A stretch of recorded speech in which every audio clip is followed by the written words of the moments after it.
صفحہ نمبر 48 اور آیت نمبر 90 شروع ہو رہی ہے. آیت نمبر 90 شروع ہو رہی ہے. اعوذ باللہ من الشیطان الرجیم. بسم اللہ الرحمن الرحیم. وجاوزنا ببنی اسرائیل البحر فأتبعهم فرعون وجنوده بغيا وعدوا حتى إذا أدركه الغرق قال آمنت أنه لا إله إلا الذي آمنت به بنو إسرائيل وأنا من المسلمين. گزشتہ درس میں ہم نے قوم فرعون کے کچھ واقعات پڑھے تھے کہ حضرت موسیٰ علیہ السلام ان کو دعوت دیتے رہے، نصیحت کرتے رہے، لیکن وہ اپنے ظلم اور اپنی سرکشی پر اڑے رہے. بالآخر اللہ رب العزت نے ان کی ہلاکت اور بربادی کا فیصلہ فرمایا. آج کا جو سبق ہے اس میں فرعون اور قوم فرعون کی بربادی، ہلاکت اور قوم بنی اسرائیل کی آزادی اور نجات کا تذکرہ ہے. وجاوزنا اور ہم نے عبور کروا دیا.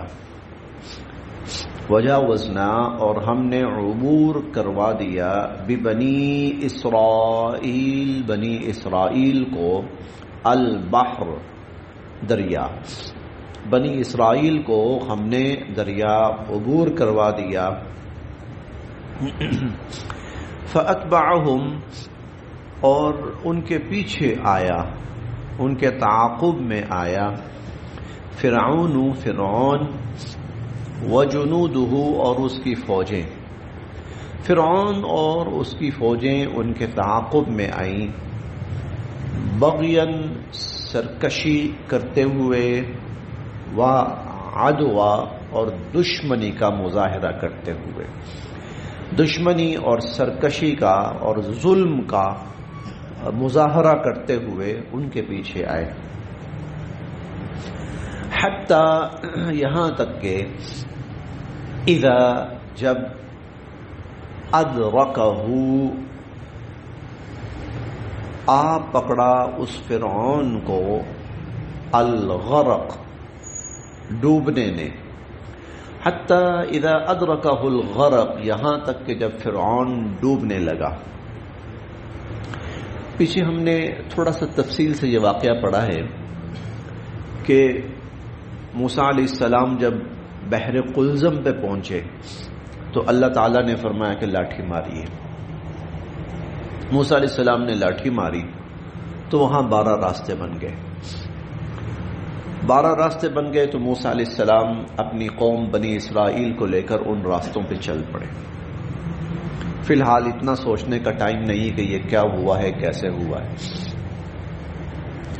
یہ تقریباً عبور کر چکے ہیں. پیچھے فرعون اپنے لشکروں سمیت آیا تو دیکھا راستے بنے ہوئے. انہوں نے کہا فی الحال ان کو پکڑو، باقی معاملہ بعد میں دیکھتے ہیں.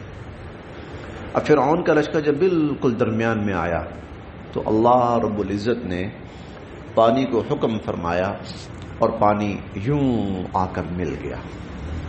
پانی یوں ملا اور وہ جو راستے تھے وہ سب کے سب ڈوب گئے. راستے ڈوبے تو فرعون کا پورا لشکر ڈوب گیا.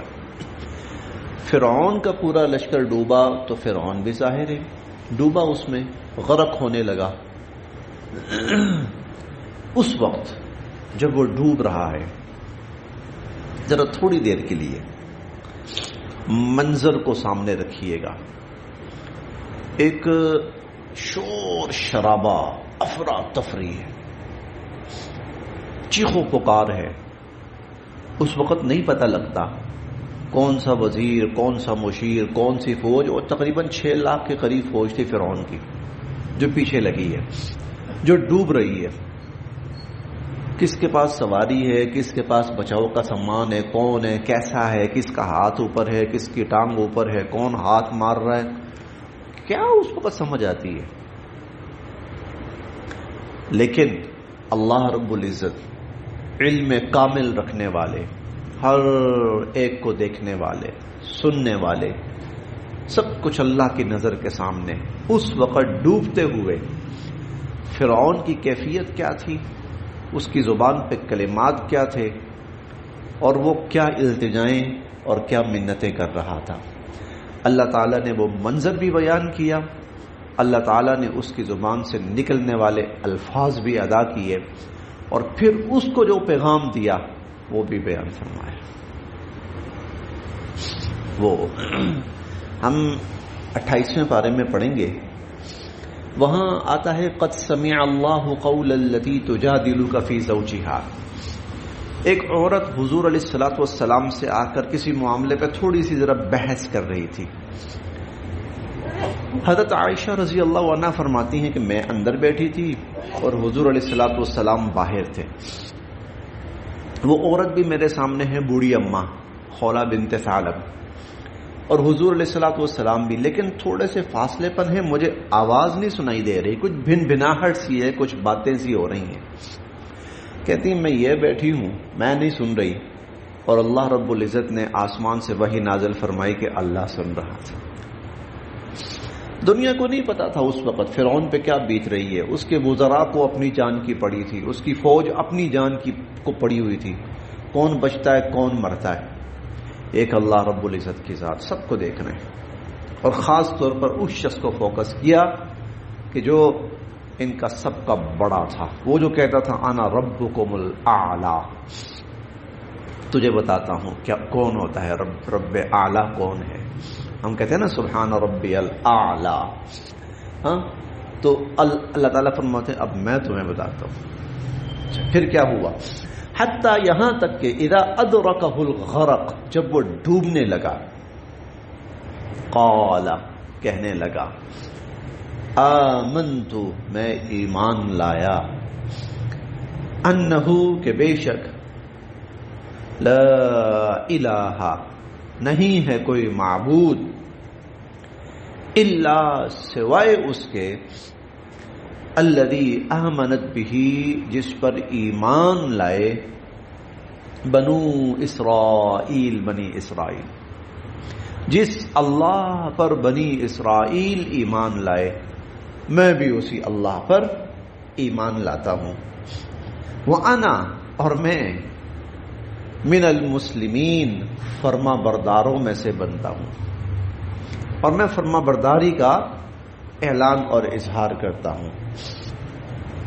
الآن، یہ وہ لفظ ہے جس کا چند دن پہلے ذکر بھی ہوا تھا. الآن اللہ تعالیٰ کی طرف سے جواب آیا، اب نکل گئی اکڑ ساری، نکل گیا بادشاہی کا خمار، اور میں سب سے بڑا رب ہوں، وہ دعوے ختم. الآن، اب، وقد عصیت قبل، اور تو اس سے پہلے تو بڑی نافرمانیاں کرتا رہا. وکنت، اور تھا تو، من المفسدین، فساد کرنے والوں میں سے، تو فسادی تھا، تو نافرمان تھا. اب جب ذرا موت سامنے آئی ہے تجھے ایمان یاد آ گیا. فَالْيَوْمَ، بس آج، نُنَجِّيكَ، ہم بچا لیں گے، بِبَدَنِكَ، تیرے وجود کو، تیرے جسم کو اور تیرے وجود کو ہم بچا لیں گے. لِتَكُونَ، تاکہ تو ہو، لمن، ان لوگوں کے لیے، خلفک، جو تیرے بعد آئیں گے، تو ہو ان کے لیے، آیہ، عبرت کی نشانی، تاکہ تو بعد میں آنے والوں کے لیے عبرت کی نشانی بنے. تو تیرا جسم، تیرا وجود، وہ ہم بچا لیں گے. وَإِنَّ، اور بے شک، کثیراً، بہت سے، من الناس، لوگ، عن آیاتنا، ہماری آیات سے، لغافلون، بے خبر ہیں.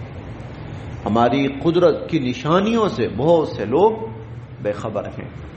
خبر اس کو ہوتی ہے جس کے سر پہ پڑتی ہے، جس کو اللہ ذرا تھوڑا سا کھینچتے ہیں نا، پھر اسے پتہ چلتا ہے کہ خدا تو صرف وہی ہے، باقی تو سارے جھوٹے دعوے ہیں.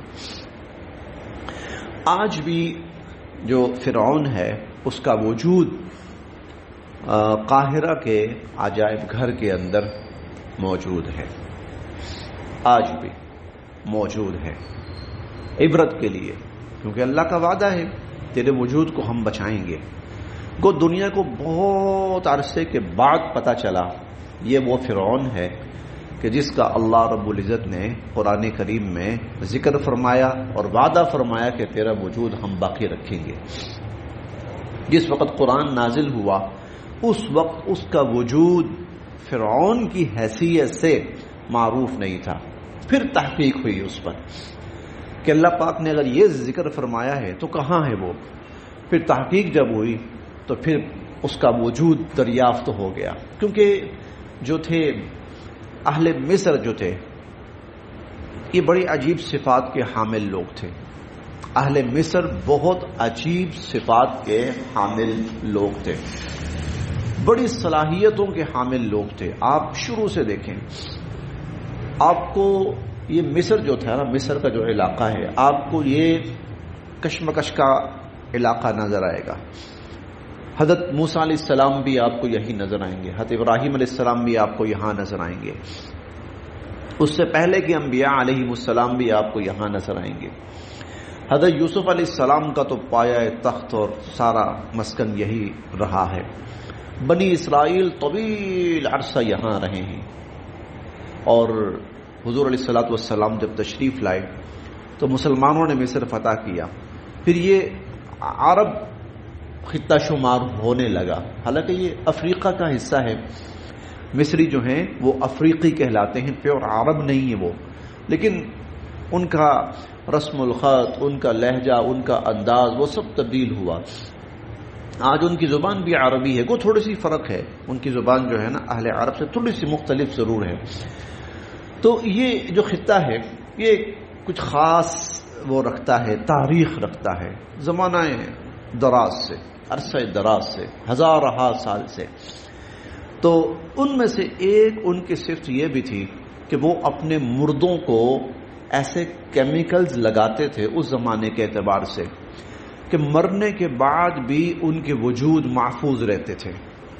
آپ دیکھیں انہوں نے جو عمارات بنائی ہیں نا وہ آج بھی محفوظ ہیں۔ احرام مصر کو دیکھ لیجئے، یعنی ان کے پاس ایسے مٹیریلز تھے اور ایسی صلاحیت تھی ان کے پاس کہ وہ چیزوں کو تادیر پائیدار اور محفوظ رکھ سکتے تھے۔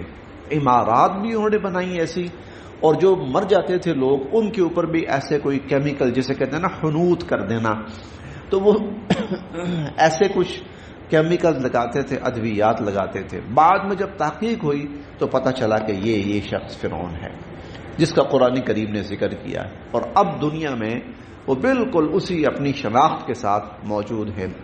سنا ہے ابھی پیچھے تھوڑا عرصہ ہوا ہے مصر کی حکومت نے اس کا شناختی کارڈ بھی جاری کیا ہے، ابھی یہ حال ہی کی بات ہے، سال ڈیڑھ پرانی بات ہے۔ جو ان کثیرن، اور بے شک بہت سارے، من الناس لوگ، عن آیاتنا، ہماری آیات سے، لغافلون، بے خبر ہیں، ہماری آیات سے بے خبر ہیں۔ وَلَقَدْ، اور یقیناً، بوأنا، ہم نے آباد کیا، بنی اسرائیل، بنی اسرائیل کو، مبوأ صدق، بہت عمدہ طریقے پر، اور ہم نے بنی اسرائیل کو پھر بہت عمدہ طریقے پر آباد کیا۔ اس کا تذکرہ پہلے پارے میں بہت تفصیل سے ہم پڑھ کے آئے۔ پہلے پارے کے اندر کھانے کا انتظام، پانی کا انتظام، سائے کا انتظام، تعلیم کا انتظام، ان کو نجات دی، امن دیا ان کو۔ وَلَقَدْ بَوَّأْنَا بَنِي اسرائیل، ہم نے آباد کیا بنی اسرائیل کو، مبوأ صدق، بہت عمدہ طریقے پر، وَرَزَقْنَاهُمْ، اور ہم نے ان کو دی، من الطیبات، پاکیزہ چیزیں، اور ہم نے ان کو پاکیزہ، بہت پاکیزہ رزق دیا۔ فَمَا اخْتَلَفُوا، بس نہیں انہوں نے اختلاف کیا، حتیٰ یہاں تک کہ جاءہم العلم، ان کے پاس علم آ چکا، یعنی شروع میں وہ سیدھے راستے پر رہے، ہدایت پر رہے، اخلاقی بیماریاں ان میں آتی رہیں لیکن مجموعی اعتبار سے وہ ہدایت پر رہے۔ لیکن پھر ایسا ہوا کہ وقت گزرنے کے ساتھ ساتھ گمراہی ان کے اندر آ گئی، عقائد کی گمراہی آ گئی. ان ربک، بے شک آپ کا رب، یقضی فیصلہ فرمائے گا، بینہم ان کے درمیان، یوم القیامہ قیامت کے دن. آپ کا رب قیامت کے دن ان کے درمیان فیصلہ فرمائے گا، فیما ان کاموں میں، کانو تھے وہ، فیہ جس میں، یختلفون اختلاف کرتے، فیما کانو فیہ یختلفون جن کاموں میں وہ اختلاف کرتے تھے اور انہوں نے اختلاف کیا، آپ کا رب قیامت کے دن ان کے درمیان فیصلہ فرمائے گا. سب سے بڑا اختلاف دو مواقع پر کیا انہوں نے. سب سے بڑا، ایک حضرت عیسیٰ علیہ السلام کو اللہ کا نبی ماننے سے انکار کیا اور ان کے ساتھ اپنی طرف سے بہت ہی ناروا سلوک کرنے کی کوشش کی، اور دوسرا نبی کریم صلی اللہ علیہ وسلم کو اللہ کا نبی ماننے سے انکار کیا، انہوں نے نہیں تسلیم کیا. یہ دو ان کے بہت بڑے اختلاف ہیں. ان ربک یقضی بینہم، آپ کا رب ان کے درمیان فیصلہ کرے گا یوم القیامہ قیامت کے دن، فیما کانوا فیہ یختلفون ان کاموں میں کہ جن میں یہ اختلاف کرتے رہے. فإن پھر اگر، کنتا تو ہے، اے مخاطب تو ہے، فی شکن شک میں، اے مخاطب اگر تو شک میں ہے، مما اس بارے میں جو، انزلنا الیک جو ہم نے تیری طرف نازل کیا ہے. دیکھیں یہ بظاہر تو خطاب حضور علیہ الصلوۃ والسلام سے محسوس ہو رہا ہے، لیکن حضور علیہ الصلوۃ والسلام کی ذات کو تو کوئی اختلاف نہیں ہے، کوئی شک نہیں ہے. آپ سے زیادہ یقین کامل تو کسی کا بھی نہیں ہے. تو قرآن کریم بسا اوقات ہر انسان کو براہ راست مخاطب کرتا ہے. اے مخاطب اگر تو شک میں ہے اس قرآن کے بارے میں جو نازل ہوا، تو فاسأل جا پوچھ، الذین ان لوگوں سے، یقرؤون جو پڑھتے ہیں، الکتاب کتاب، من قبل کا تو اس سے پہلے، یعنی قرآن کریم کے نازل ہونے سے پہلے جو کتابیں نازل ہوئیں، جو لوگ ان کتابوں کو پڑھتے ہیں جاؤ ان سے جا کے پوچھ لو. لقد یقیناً، جاءک آ چکا تیرے پاس، الحق حق، من ربک تیرے پروردگار کی طرف سے، یقیناً تیرے پروردگار کی طرف سے تیرے پاس حق آ چکا. فلا تکونن بس تو نہ بننا، من الممترین شک کرنے والوں میں سے. اے انسان، اے مخاطب تو کبھی بھی شک کرنے والوں میں سے نہ بننا. ولا تکونن اور نہ بننا، من الذین ان لوگوں میں سے، کذبوا جنہوں نے جھٹلایا، بآیات اللہ اللہ کی آیات کو، جنہوں نے اللہ کی آیات کو جھٹلایا ان میں سے نہ بننا. فتکونا ورنہ تو ہو جائے گا، من الخاسرین نقصان اٹھانے والوں میں سے. ان الذین بے شک وہ لوگ، حقت سچ ثابت ہوا، علیہم جن پر، کلمت ربک آپ کے رب کا فرمان، لا یؤمنون کہ وہ ایمان نہیں لائیں گے. پچھلی آیت کا آخری جملہ ہے نقصان اٹھانے والے. کون ہیں وہ لوگ کہ جن کے بارے میں آپ کے رب کا یہ فیصلہ سچ ثابت ہوا کہ وہ ایمان نہیں لائیں گے؟ سب سے بڑا خسارہ پانے والے یہ لوگ ہیں، سب سے بڑا نقصان اٹھانے والے یہ لوگ ہیں. ولو اور اگر، جاءتہم آ جائے ان کے پاس، کل آیت ہر نشانی، لا یؤمنون وہ پھر بھی ایمان نہیں لائیں گے، وہ پھر بھی ایمان نہیں لائیں گے. حتی جب تک کہ، یروا وہ دیکھ نہ لیں، العذاب العلیم دردناک عذاب کو. جب تک کہ وہ دردناک عذاب کو نہ دیکھ لیں اس وقت تک وہ ایمان نہیں لائیں گے. لیکن جب دردناک عذاب کو دیکھ لیں تو پھر ایمان معتبر نہیں ہوتا. اللہ کے ہاں اس ایمان کا اعتبار نہیں ہے. عذاب آ جائے یا موت آ جائے، پھر اگر انسان ایمان کو قبول کرنے کا مظاہرہ کرے تو وہ پھر ایمان قبول نہیں ہوتا. سوائے ایک قوم کے، وہ قوم یونس تھی.